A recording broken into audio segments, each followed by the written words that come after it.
Punjab University in 2003 and PhD again from Punjab University Chandigarh in 2007. Her research interests include radiosynthesis and bioevaluation of drugs, biomolecules, natural compounds as radiopharmaceuticals for tumor imaging. Second, to enhance the cancer targeting efficacy of radio-labeled drugs, molecules by nano-based technology. Also, to understand epigenetic alterations induced by radionuclide therapy and role of exosome in systemic spread leading to propagation of off-targeted effects. She has undertaken numerous projects funded by various agencies like ICNR, CSIR, PST, and UGC. She is reviewer of many journals including Toxicology Mechanisms and Methods, Archive Done Pharmacy, Cell Biochemistry and Biophysics, Oncology Research, Indian Journal of Nuclear Medicine, Cancer Biotherapy, and Radiopharmaceuticals. She has been granted patent by Government of India for research innovation entitled A Radioactive Trimer Complex for Detection of Tumors. She has guided 9 candidates for PhD so far and 5 are currently pursuing research under her guidance. In this session, our esteemed speaker will share her expertise on nuclear medicine, nuclear imaging for diagnostic and therapeutic application, radiotherapy, radiation protection protocols. So, and now I hand over the mic to Dr. Sunil.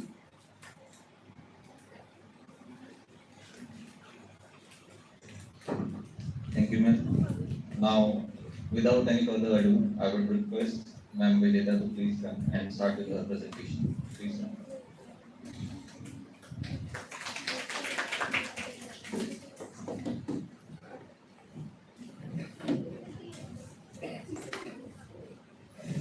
Very good afternoon to all. Esteemed Dr.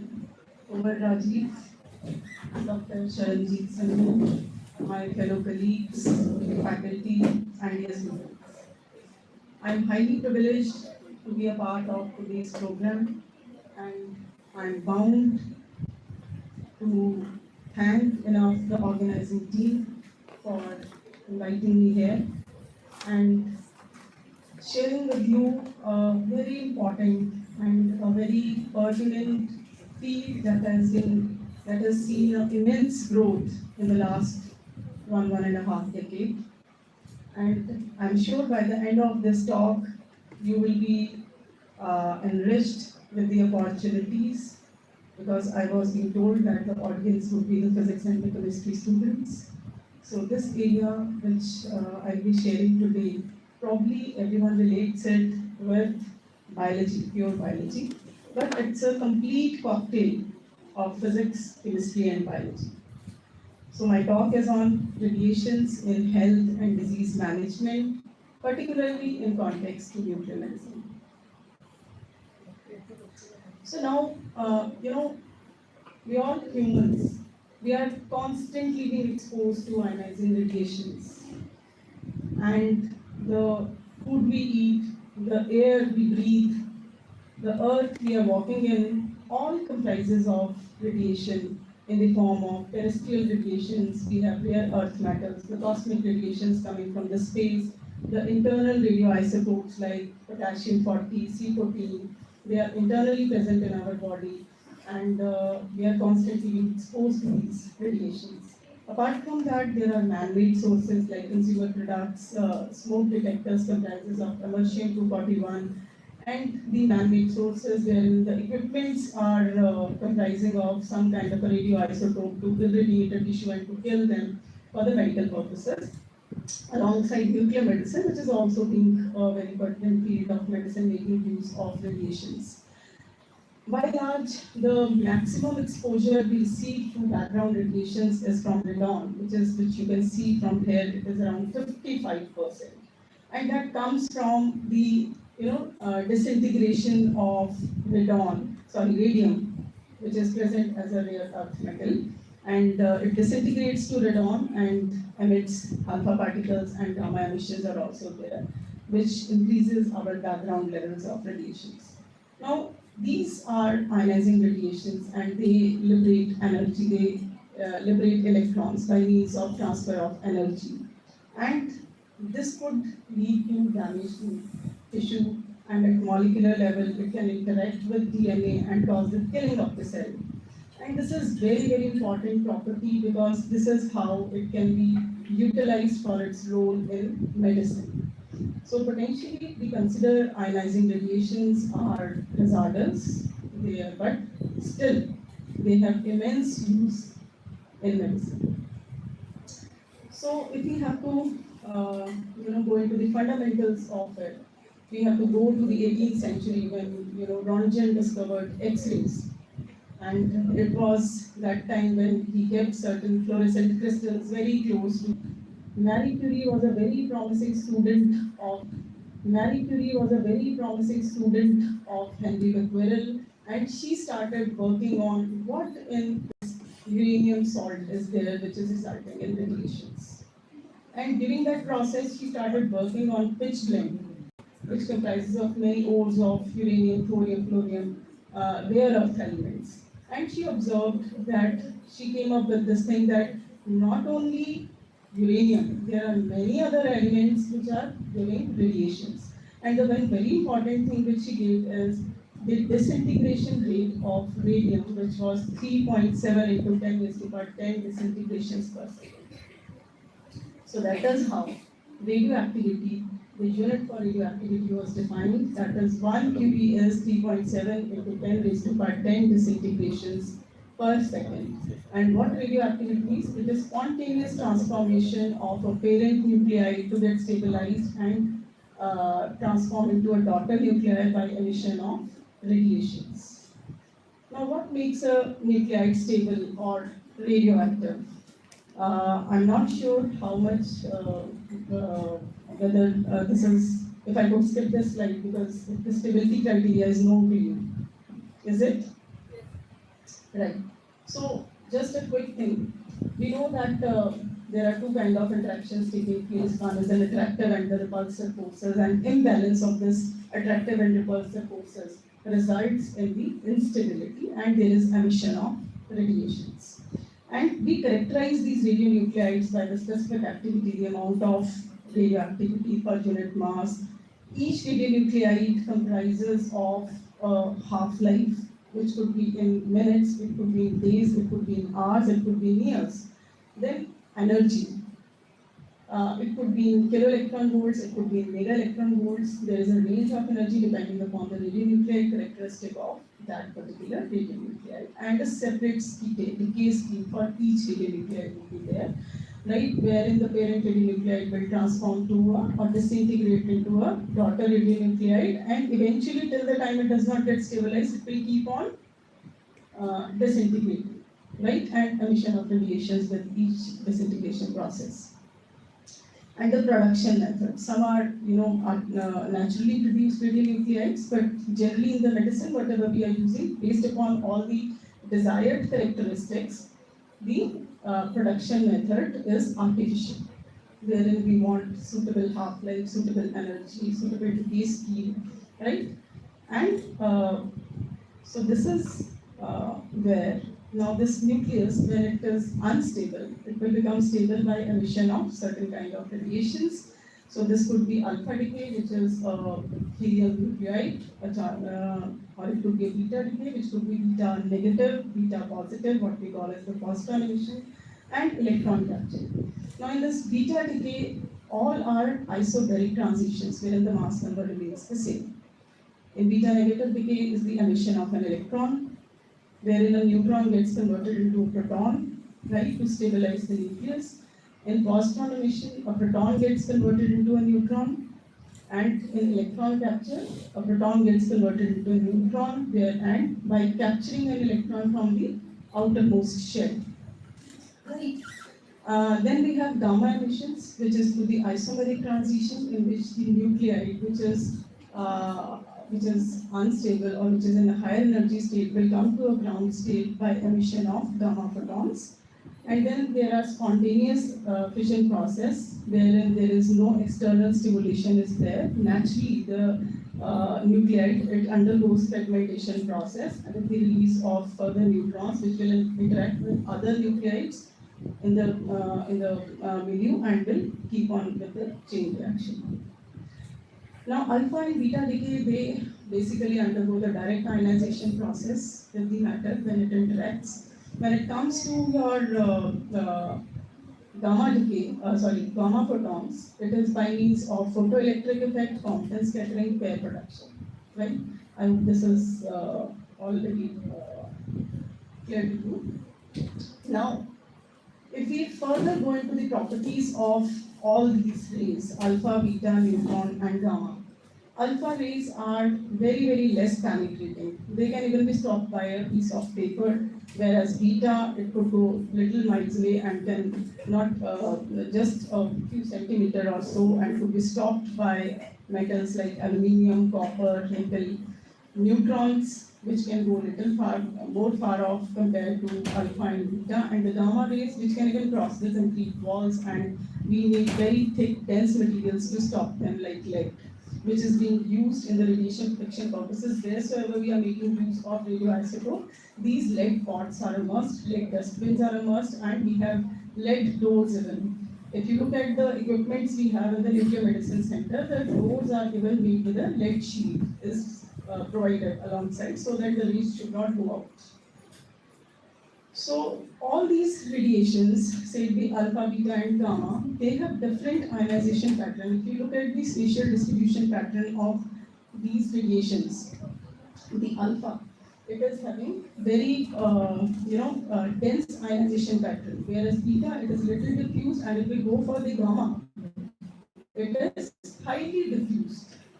And this is what we refer to as the linear energy transfer based upon the ionization. The more the ionizations, the more in a short volume, in a small volume, the more is the energy being transferred to that much of space. That is what we call as linear energy transfer. That is the average energy released per unit track length of the ionizing particle, right? And this is how this is reflected in terms of a biological system also, wherein when we have to treat the tumors, the extra mass in the body, in any part of the body, right? We want the cells to be killed, and for that killing, there has to be deposition of energy by these ionizing particles.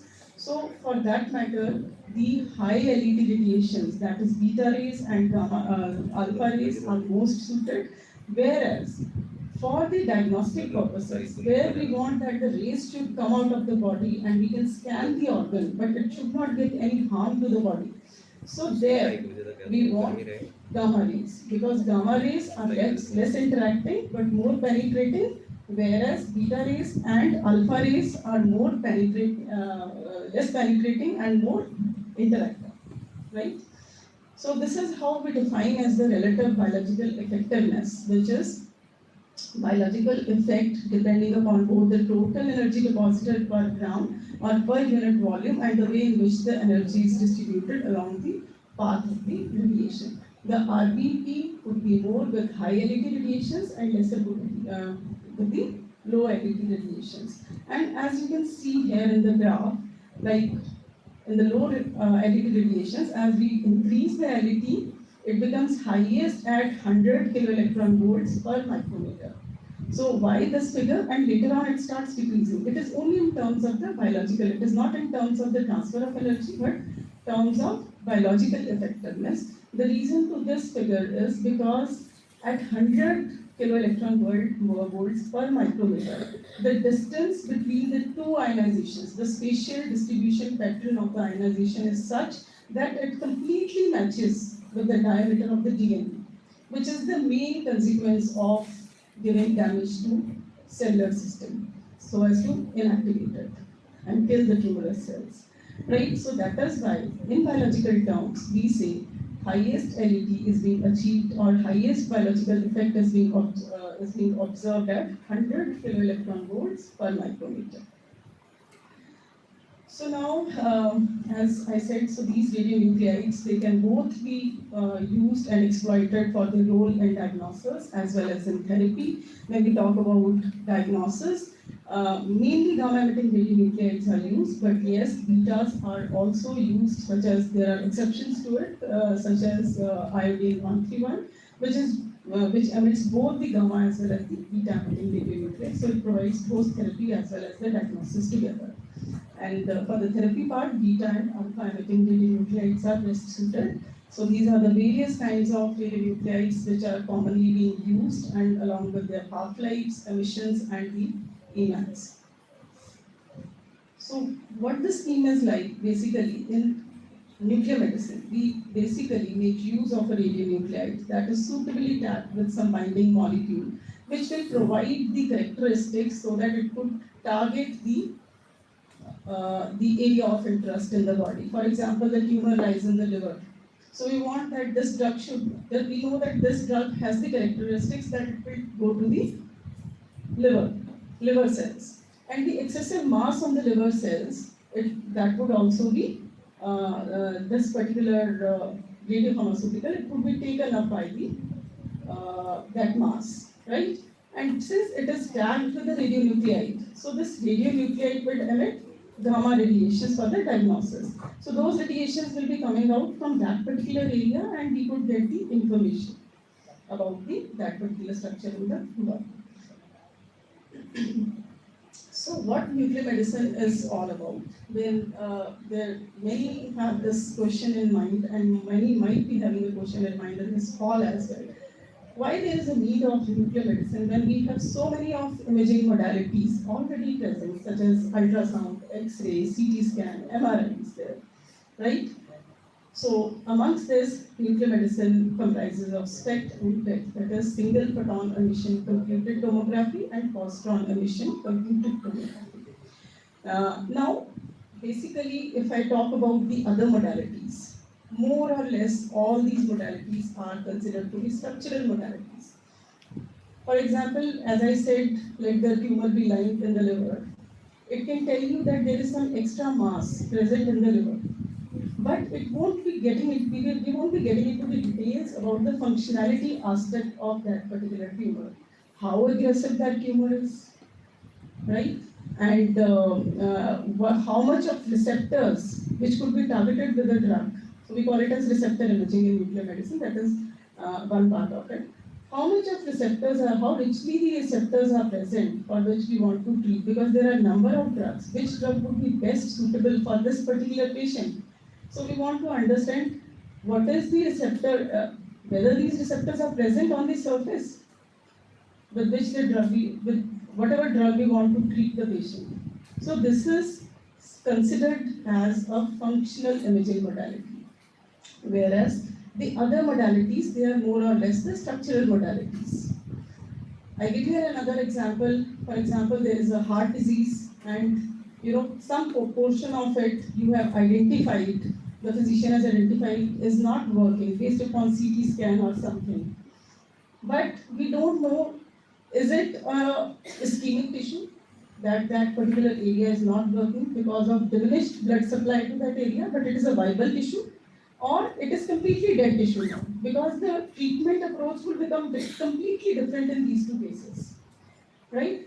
So that is the beauty of this nuclear medicine, is it functionally gives us so much of information. These are few examples. There are many more examples like this, wherein apart from the structural details, you get functional details about the body parts, right? So, as I said, it makes use of the radioactive materials in medicine. It may be either diagnostic or therapeutic, and we have to understand that it is completely different field from what we call as the radiotherapy. Because when we talk about radiations, we generally believe it is giving therapy to the tumors, right? In radiotherapy, there are two techniques being used, as mentioned here. That is, one is the brachytherapy, wherein we make use of unsealed sources. The major difference between radiation therapy and nuclear medicine is, in radiation therapy there is a use of sealed sources, whereas in nuclear medicine we make use of unsealed sources, that is the liquid sources. Whereas In the seed sources, these are encapsulated in the form of discs, some implants, which would closely be placed inside the body, very near to the tumor, so that it keeps irradiating with its gamma rays or alpha rays and will kill the cell. Whereas in case of nuclear medicine, the liquid source, it is administered into the patient via vein or by orally as well. And another is teletherapy, that is external beam radiotherapy. This also falls under radiotherapy only, where the rays, high energy X-rays are emitted from the teletherapy units from a distance to the body part where the tumor or any growth is there. So it is completely different from what nuclear medicine is. I'll put some more light into what nuclear medicine imaging is all about. Here we make a small amount of radiopharmaceutical is injected into the patient. The patient is asked to lie down on the camera bed, and with the help of the scintillation detectors, the image is created, and with the help of computerized algorithms, a 3D image is generated. So what radiopharmaceutical is? A radiopharmaceutical, it is a compound which has two components in it. One is the radionuclide and another is a chemical compound which could be proteins, which could be monoclonal antibodies, it could be any drug or any synthetic compound of interest, which can take us to that particular site. Depending upon which organ we want to treat, what kind of cells they are, so we have the drugs accordingly. They are suitably labeled with the radioisotope, and we call it as the radiopharmaceutical. Now, what is an ideal radiopharmaceutical? An ideal radiopharmaceutical is which has optimum half-life. We want that the half-life of these radionuclides should be less enough so that it should not irradiate too much that it results in, rather than giving us benefits, it gives side effects to such an extent that the treatment it overrules the treatment part, rather it becomes a heavier part in the entire process. Another is pure gamma emitting radionuclide by electron capture or isomeric transitions. We don't want any kind of beta decay or any other kind of decay process occurring alongside electron capture or isomeric transition, which will result in production of photons, gamma photons, or X-rays. In case of electron capture, it is an X-ray. In electron capture, a proton is converted into a neutron by capturing an electron from the outermost shell. As a result, a vacancy is created, and that vacancy will be filled up by electron high energy state to low energy state with emission of X-rays. So those would be utilized. Now this is also suitable for incorporating into the pharmaceutical without altering its biochemical behavior, which is very important. If the biochemical behavior of the drug would change, it will not target, it would be not target effective. And it should be readily and cheaply available in the form of, because they have, some are in minutes, some are in hours. So there has to be the suitability should be such that we are able to produce it in-house. So we have in-house hot labs where these radiopharmaceuticals are prepared immediately before it is to be injected into the patient, because radiation protection is a big concern, which I'll be coming to the next coming slides. And accordingly, based upon the choice of the radionuclide, the radiopharmaceutical is prepared. Some of the key characteristics of radiopharmaceutical is rapid plasma clearance. It should not be there in the blood for a long period of time. Unnecessary exposure to the patient could be there.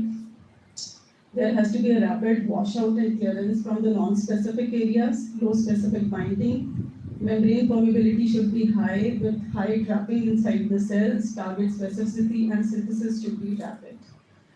So I can skip this slide because I already explained. Now these are the imaging cameras which are being used, or detectors that are in use in nuclear medicine. One is the gamma camera, which makes use of, which we call as single photon emission computed tomography, and that makes use of gamma photons for imaging. Whereas this is PET scan, in which we make use of positron emitting radionuclides, right? So these are scintillation detectors, and here we allow the patient to lie down on the camera bed, And these are the detectors. There could be single head detector, it could be dual head, it could be triple head detectors. And these detectors basically comprises of scintillation crystal. So the rays which are coming out from the body of the patient, they will strike this scintillation detector with the help of the photoelectric effect and the Compton scattering. The photoelectrons will be generated and this will be fed to the photomultiplier tubes, then to the preamplifiers, amplifiers, and with the help of computational algorithms, a 3D image will be generated from taking the images from 2D planes so generated from different angles. Another is PET scan. Now in the PET scan, we make use of, here the scintillation crystal is sodium iodide, whereas in case of PET it is BGO, bismuth germanate. The reason for this is because BGO is more dense as compared to sodium iodide crystals, and for the effective capturing of the photons coming from the postron limiting radionuclides. The phenomena is basically the positrons generated from the body. It will interact with the electrons in the nearby milieu and will annihilate. This annihilation will result in production of two photons 180 degrees apart. I can show it here like this. So the positrons so emitted, it will interact with the electron and the annihilation will result in two gamma photons of 511 kiloelectron volts of energy each. So the photons will be captured in coincidence circuit, right? So that is why here we have a ray kind of a detector. And the sensitivity of these detectors is very, very high compared to SPECT. But of course, the exposure to the patient is more. So the tests which could be performed with SPECT are generally being preferred over the SPECT. But wheresoever the information is required at a more sensitive level, PET is desirable. So these are the various SPECT and the SPECT radioisotopes which are being commonly used in nuclear medicine. And these are the radiopharmaceuticals so prepared which can be used for various kinds of, as you can see here, tests to be performed like myocardial perfusion, brain scan, adrenal imaging, skeletal studies, tubular secretion, renal blood flow, and many more. These are just few of them. I give you a few examples and then I'll switch to some very pertinent topic in nuclear medicine. So this is showing the images of a lung scan where you can see this is the normal scan of lungs, and there is an equal distribution of the radioisotope in the entire lungs. We could visualize that normally. Whereas here you can see there is a diminished uptake of the radioisotope in the lungs. So this specifies that there is issue with the perfusion in the lungs because we have introduced into the blood of that patient and it goes into the various channels, the blood fine pulmonary channels inside because this is a MAR test, technetium MAA. So it goes into and it deposits into the pulmonary bed and we could make out that if it is in whatever the ventilation problem is there, the breathing problem to the patient, is it because of the lung issue or is it because of the changes in the blood supply to that patient? Another area where nuclear medicine has a hold since 1960s, it is radioactive iodine, which is now our thyroid. It constantly makes use of iodine for the production of thyroid hormones. And radioactive iodine emits both beta and gamma radiations and is therefore useful both for the diagnosis as well as for the therapeutic purposes to treat hyperthyroidism and to treat thyroid cancer as well. So you can see this is the normal scan where there is a dense uptake of the radioisotope. So this is hyperthyroidism and here it is hypothyroidism where there is a diminished amount of activity could be seen. Then another very important FDG PET, which is one of the gold standards being used for this detection, staging, and treatment response evaluation of tumors or cancer patients. Now this FDG comprises of glucose molecule. This is a glucose molecule wherein this hydroxyl group is being replaced by F18, which is a positron emitting radionuclide. So what happens is now these cancerous cells, they have high demand of glucose because they have to divide. For this division, the energy is being provided by the glucose. Lots and lots of glucose would be consumed by these tissues. So on the property of this, the glucose, the FPG what we are injecting in, it would go into the cell, and within the cell if you see this FPG like glucose. In a normal process, if we see when the glucose enters the cell, it undergoes a reaction by hexokinase and results in glucose 6-phosphate and undergoes many other steps in the glycolytic cycle. Herein, when FDG is introduced into the cell, it goes inside the cell, it also gets converted into FDG 6-phosphate. But for the next step, it requires hydroxyl group rather than this F group. So it could get halt here. In the meantime, we'll take the scan. Its half-life is 110 minutes. So after this, eventually, this F18, it gets transformed into oxygen 16. So it's a natural transformation. After that, this once it gets converted into oxygen, it will take hydrogen from the nearby medium and will get converted into hydroxyl, and then the beauty of this process is it can easily move on with its metabolic fate as that of the normal glucose molecule. So this is the bony metastasis which has been checked with the help of FDG PET test. As you can see, this is SPECT images, whereas PET is more video sensitive, and you can see black spots, lot of black spots, anterior and posterior view. So it is more sensitive in detecting the metastatic or cancerous lesions. Another aspect is the radionuclide therapy, wherein we make use of high LED radiations, as I've already shared.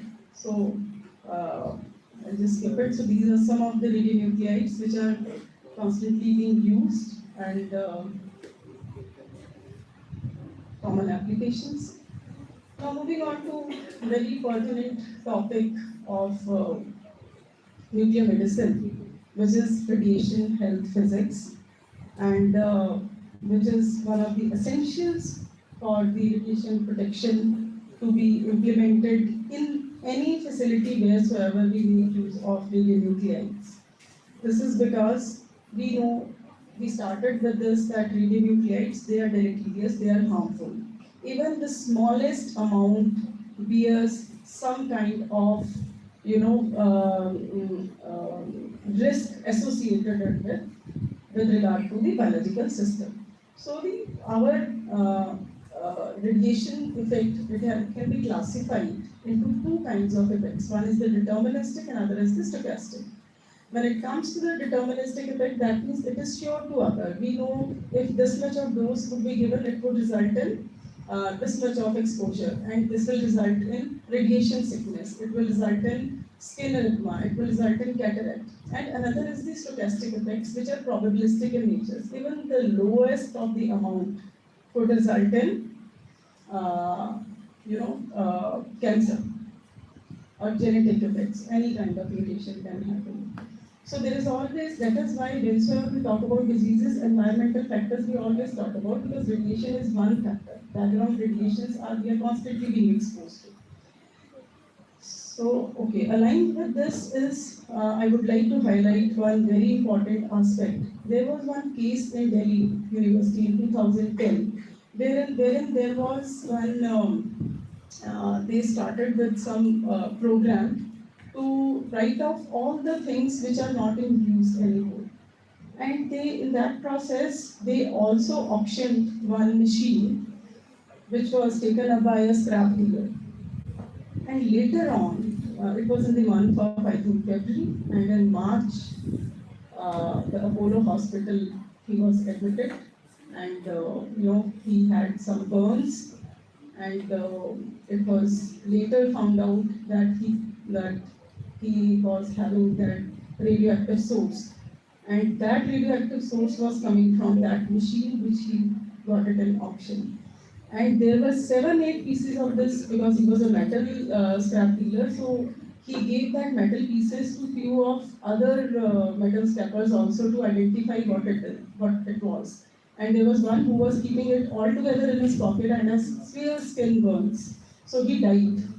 So that is how this area of science is cannot be neglected and is to be taken care of with utmost concern. And here is where we need radiation physics actively being involved in this area of science, and we have guidelines and regulatory frameworks where we engage students who get training appropriate after this physics or chemistry and these kinds of programs.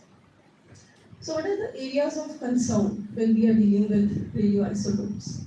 The first is the safe handling itself. Someone must be preparing the radionuclide radiopharmaceutical as I shared with you, which is to be injected into the patient. So the time distance shielding is very important. You have to have less of time. With the help of calculations, you make out a radiation worker how much of the time he can spend in the lab or in this preparation process, so that it should be the exposure should be in the limits, right? Another is distance. The distance, if you double the distance, the exposure reduces to 4 times. Then the shielding.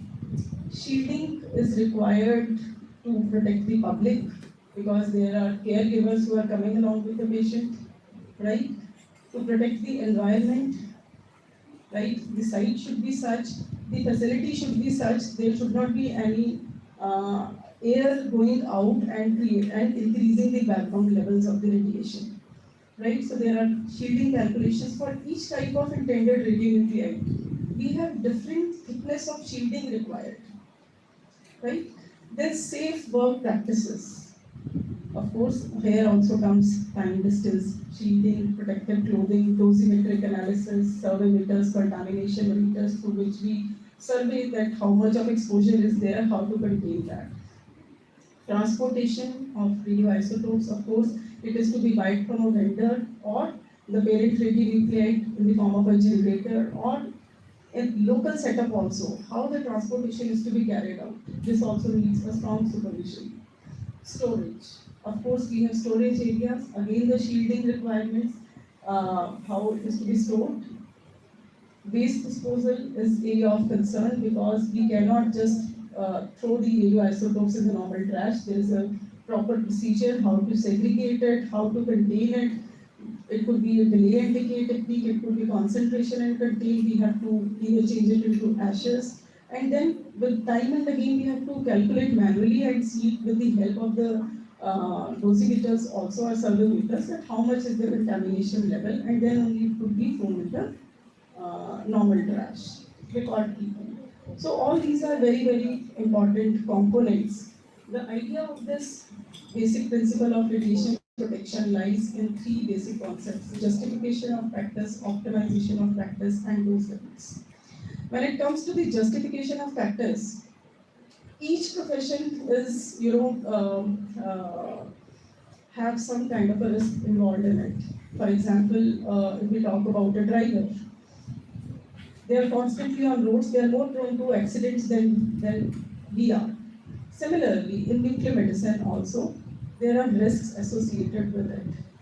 We have to justify the profession in terms of when we are making use of radioisotopes, and we know they are deleterious, it has to be a justified profession, right? So the risk versus benefit is to be observed. For example, as I shared, there are many other modalities, imaging modalities. So a physician should not recommend, with the help of an RSO, any test, radiation based, if it can be carried out with a simple other kind of imaging modality, unless and until it is required. Risk versus benefit is very important. However, when a physician requires that this information is pertinent to decide my treatment plan, then only such tests are to be implemented, right? And there is optimization. Optimization is socio-economic factor coming into play, right? What are the shielding requirements? And the regulatory bodies should not impose आपको इतना बड़ा thickness का wall रखना है या इतना रखना है. Based upon you ask what are the intended use of the radioisotopes?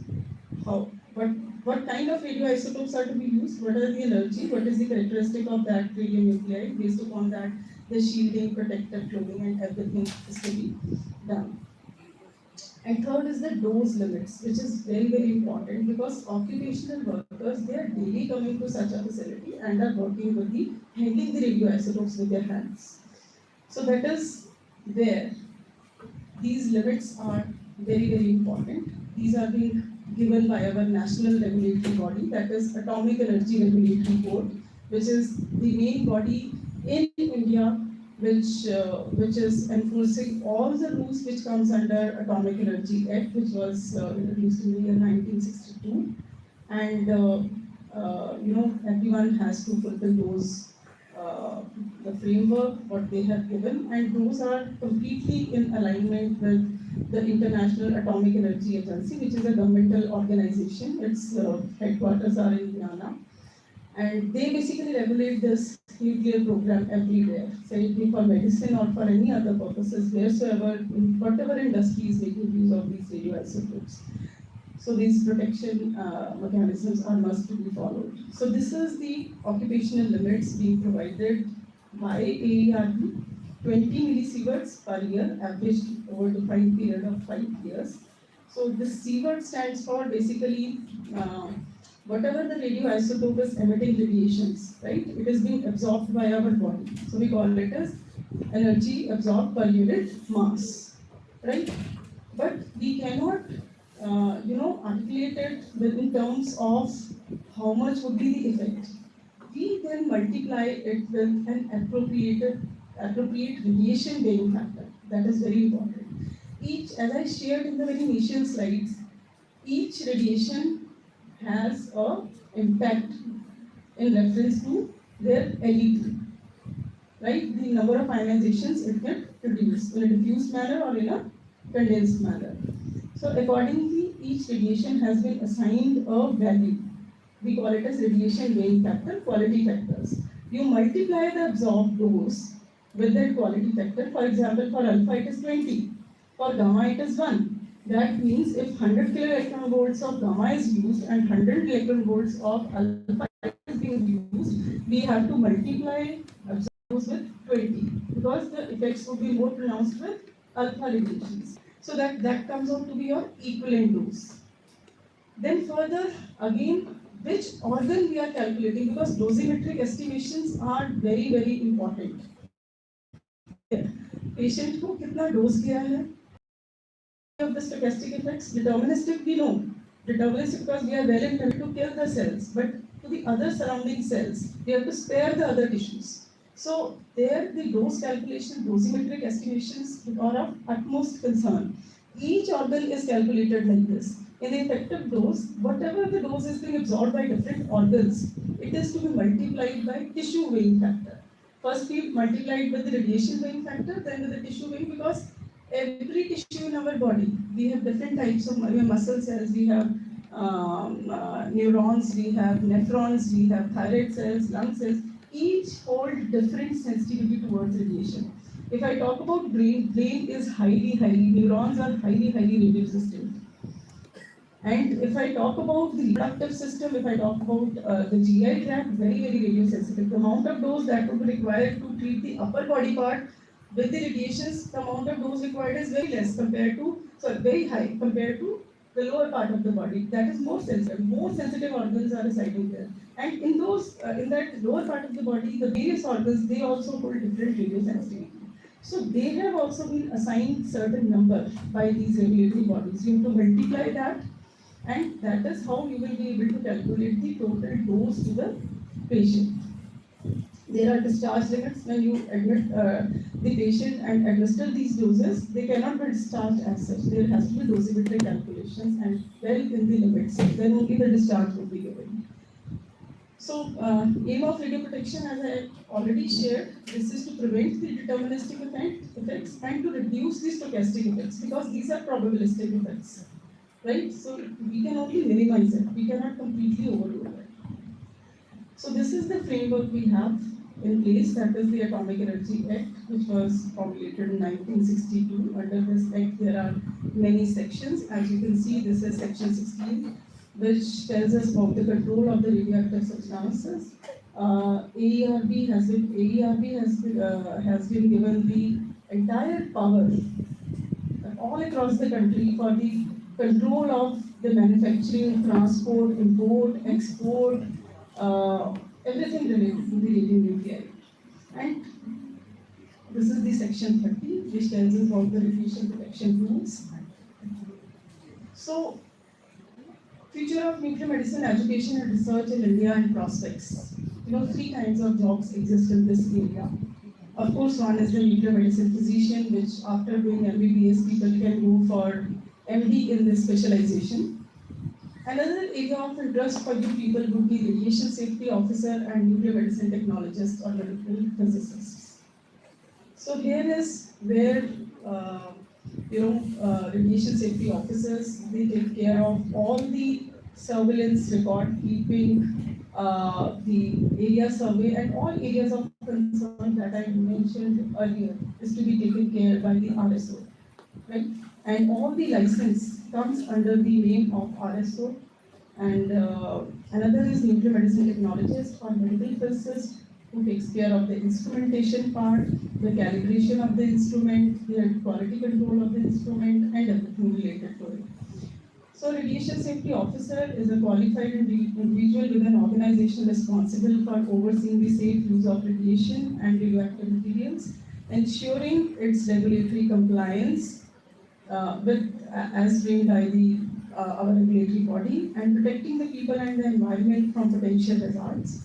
Their responsibilities include implementing and maintaining a radiation protection program, training the people, conducting radiation surveys, securing licensed material, and managing records and emergency procedures. Right, so these are it comes under section 30, rule 19 and 20. This is as per rule 19, every employer, wheresoever a nuclear medicine based facility or radiation based facility is to be created, that employer shall designate with the written approval of the competent authority a person having appropriate qualifications as radiation safety officers. And these are the responsibilities which I have already discussed in the last slide itself. Now, why one should opt nuclear medicine as a profession? The reason to this is there are lots and lots of opportunities. As I shared, this field has emerged as one of the essential, because now no hospital facility is complete without nuclear medicine facility in it. And earlier it was more of a diagnostic modality.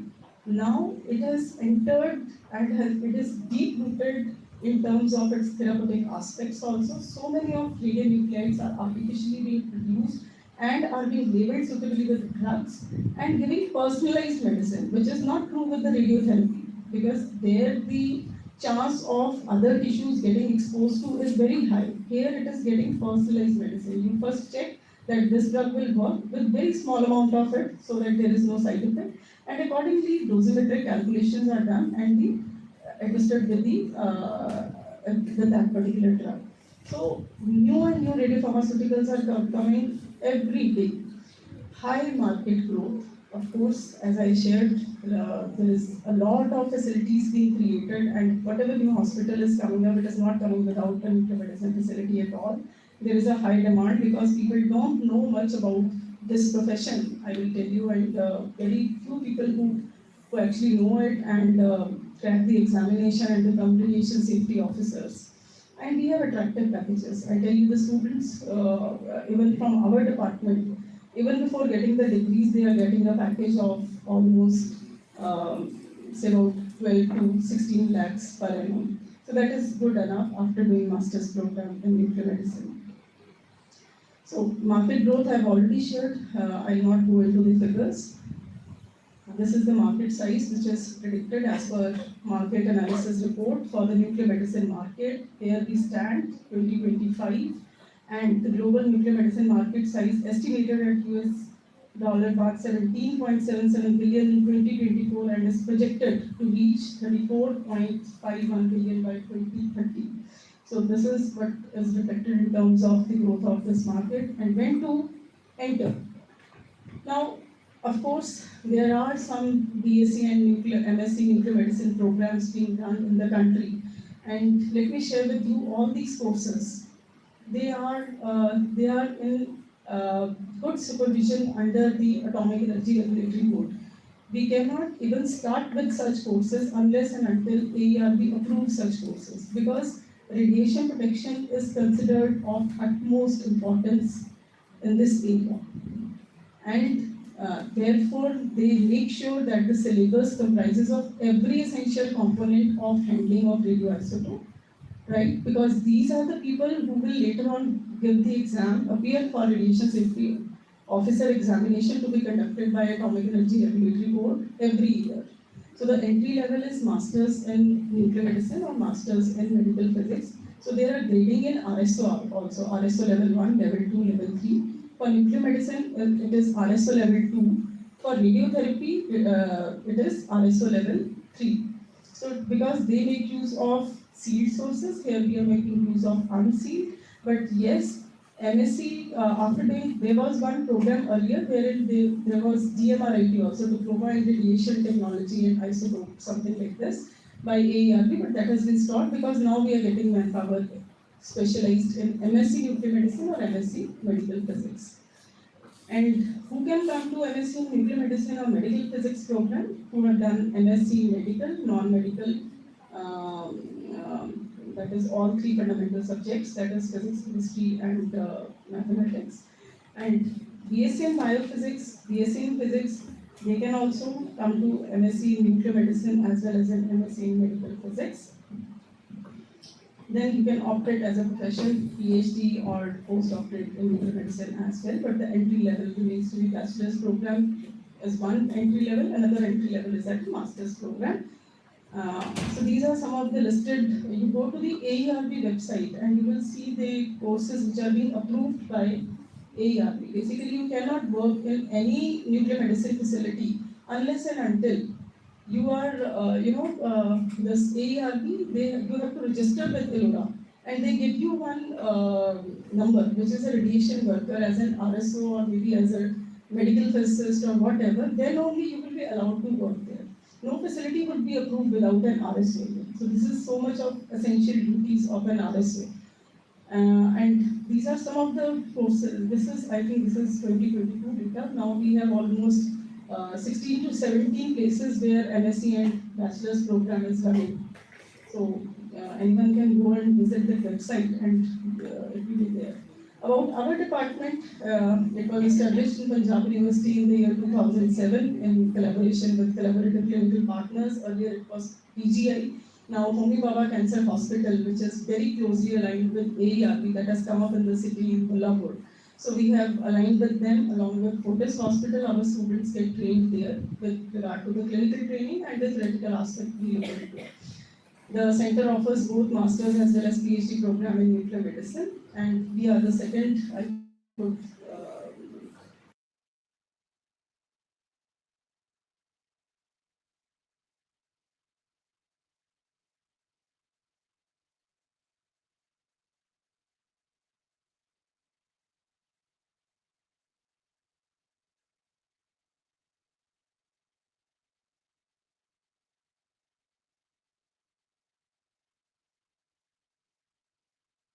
resource, and student placement is 100% success rate as radiation safety officer so far, and 100% placement is there. Our alumni are working with renowned, national institutes of repute like PGI, AIMS, Homi Baba, PMH, Rajiv Gandhi Cancer Hospital, and so on. Our thirst area has been on the radiosynthesis and bioevaluation of technetium-based radiopharmaceuticals for imaging of cancerous lesions, wherein we have tried to explore various natural compounds, drugs, biomolecules for their targeting capability as a radiotracer or a radiopharmaceutical, and these are various projects we have undertaken in this area of science. Some of the recognitions, we got one patent for developing a trimer complex, and one patent is in pipeline, and there is one product also we are very soon going to translate at a clinical level with RML, Ram Manohar Hospital in Lucknow. So these are some of the international recognitions and national recognitions. Thank you. If there are any questions or anything, you want to know more about the course structure, I'll be happy to do that. जहाँ पे हमने radioactive sources को रखा हुआ है वो building को भी कंटेमिनेट कर रहे होंगे Building code. No.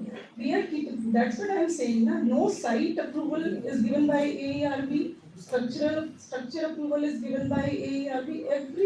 For every step, you have to contact AERB and take the licensing. So they ensure, like wheresoever we have a storage area, it is of concrete, complete concrete.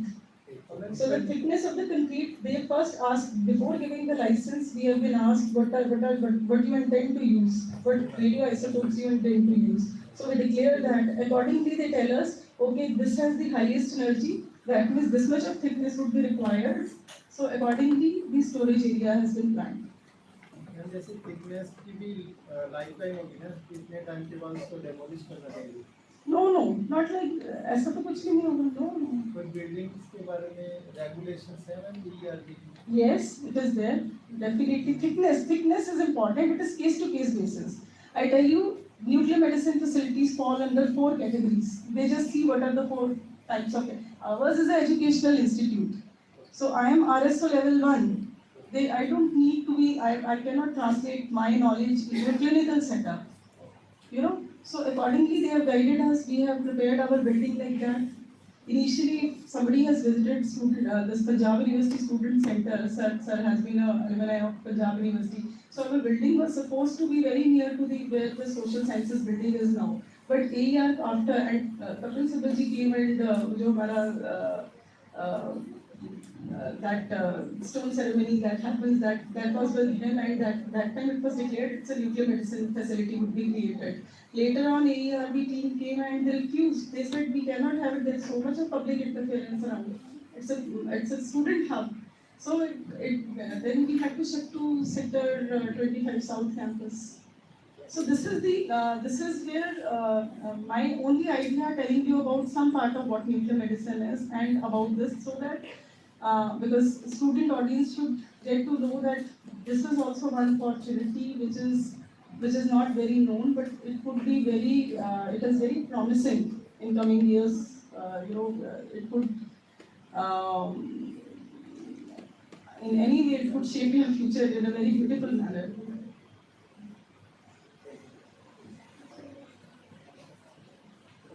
Yes, please. So we give the nuclear medicine to the patient. So how you manage their oxygen level, blood level. If a patient has a suffering from low BP, so they also might be the chance of getting the cardiac arrest also. With nuclear medicine procedures, no. Oxygen levels has nothing to deal with other than that oxygen enhances the effects of radiation. Because that is the radiation chemistry comes into play. Our body is made up of 80 to 80% water is there. So when radiations interact, it resides in, radiolysis happens and free radicals are generated. So it is helpful for our body. Wheresoever the tumors, they are ischemic tissues, जहाँ पे oxygen supply कम है, हम वहाँ oxygen और देते हैं. But nowhere I think such kind of a report that this is going to affect the overall oxygen level. It is because of the primary disease that person might be having that this could be parallelly be there, but not related to radiopharmaceutical. These are entirely safe the way it has been given for the diagnostic purposes and even for the therapeutic purposes.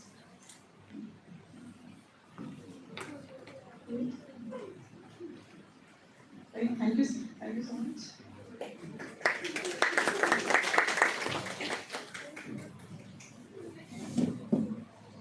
Thank you, ma'am.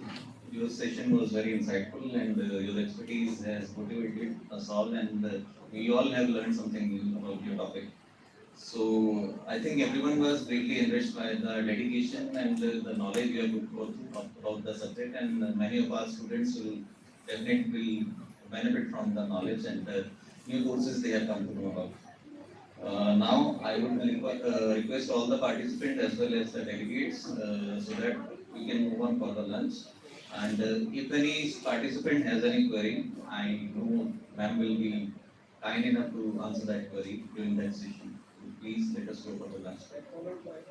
And one more important information: after the lunch, we will again gather there And please make the lunch break brief. And after the lunch break, there will be valedictory session. So all of you must be present over there. Please.